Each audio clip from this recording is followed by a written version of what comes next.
Bonjour les amis, écoutez, je tenais à partager cette information importante avec vous. Écoutez, c'est vrai que sur cette chaîne, je parle beaucoup des glucides.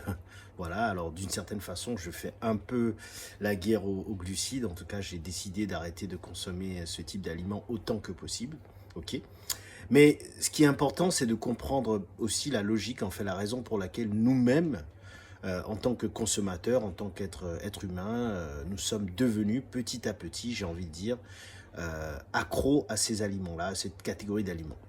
Alors, ce qu'il faut comprendre, c'est que il y a bien des années, hein, vous vous en souvenez sans doute, surtout notamment pendant et après la guerre, donc on a tous les gouvernements des pays qui étaient en guerre cherchaient des moyens justement de lutter contre la famine, contre une forme de famine quelle qu'elle soit. D'accord.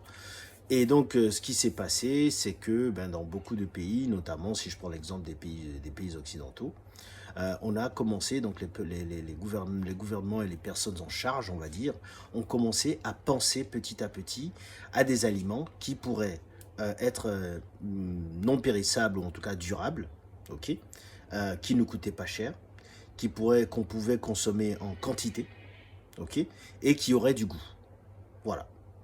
Donc, à partir de ce moment-là, on est parti, autant que possible, dans beaucoup de pays, on est parti sur une super production des glucides, des fameux glucides, qui ne sont pas des aliments qui viennent en tant que tels de la terre. Hein, en tant que tel, je dis bien en tant que tel, parce que si on prend le riz par exemple, qui est un glucide, si on prend le pois chiche qui sont des glucides, bon, encore que chacun de ces aliments-là a va être assimilé différemment par le corps.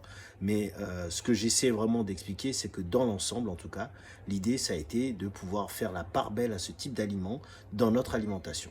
Okay. Donc on a été poussé un peu plus, beaucoup plus, hein, grâce à la publicité, voilà, et puis aussi parce qu'il y avait une certaine forme de nécessité. Voilà.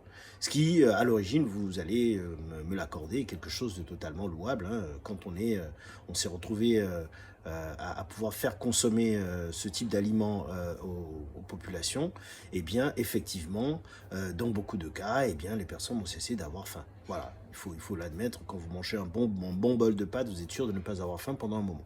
Ok. Mais voilà, ce qui s'est passé simplement, c'est ce qui est arrivé, c'est qu'on est allé ensuite dans l'excès.